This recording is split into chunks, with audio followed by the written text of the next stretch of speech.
அனைவருக்கும் வணக்கம். கேப்டன் பிரபாகர் இந்த படம் பார்த்தீங்கன்னா உண்மையிலேயே ஒரு தமிழ் சினிமாவில் எவர்கிரீன் படம். இன்றைக்கும் ஒரு அசைக்க முடியாத ஒரு டைட்டில். இந்த க்ரூ இருக்காங்கன்னா அது மிகையாகாது.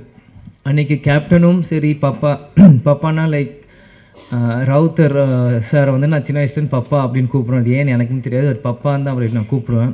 அது வாப்பான்றது வந்து சின்ன வயசில் பப்பாவாக மாறிடுச்சு எனக்கு தெரியல. அதனால் அதை அப்பான்னு தான் அவரை நான் கூப்பிடுவேன். ஸோ கேப்டனும் ராவுத்தர் வாப்பாவும் இரண்டு பேரும் ஒரு மிகப்பெரிய ஒரு படத்தை உருவாக்குறதுக்கு முக்கியமான காரணமாக இருந்த செல்வமணி சாரும் இந்த நேரத்தில் நான் சொல்லிக்கிறேன். இந்த கேப்டன் பிரபாகரன் நீங்கள் பார்த்தீங்கன்னா இது கேப்டனோட 100வது படம். ஆனால் கேப்டன் மறைந்து ரீரிலீஸ் ஆகி இது கேப்டனோட முதல் படமாக நம்ம எல்லாருமே அதை கொண்டாடணும். கேப்டன் நடித்தது 156 படம்.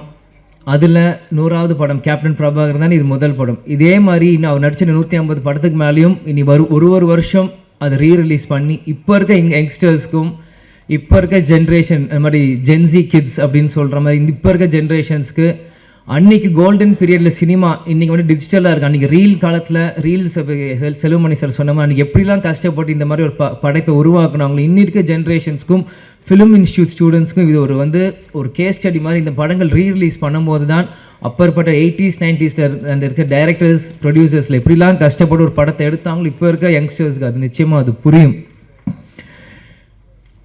இன்றைக்கி இந்த கமலா சினிமாவிலேருந்து நம்ம பேசிகிட்டு இருக்கோம். வரும்போது முதல்ல அந்த கமலா தேட்டர் ஓனர் வந்து நீங்கள் வெல்கம் டு கமலா அப்படின்னு சொன்னார். சின்ன வயசுலேருந்து கேப்டன் படங்கள் எத்தனையோ படங்கள் கமலா தேட்டரில் விசில் அடித்து நான் பார்த்துருக்கேன். ஞாபகம் இந்த தேட்டர் எனக்கு கொடுக்குது.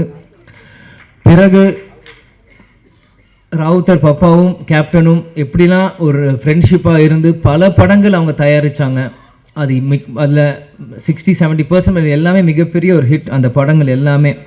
அதே மாதிரி பார்த்தீங்கன்னா கேப்டன் பிரபாகர் டெக்னீஷியன்ஸ் அப்படின்னு பார்த்தீங்கன்னா இன்றைக்கி இவங்க எல்லாருமே சினிமாவின் ஜாம்பவான்களாக இருக்காங்க. நம்ம எல்லாருமே டைம் ட்ராவல் பண்ணி ஒரு 34 இயர்ஸ் முன்னாடி போவோம். இன்றைக்கி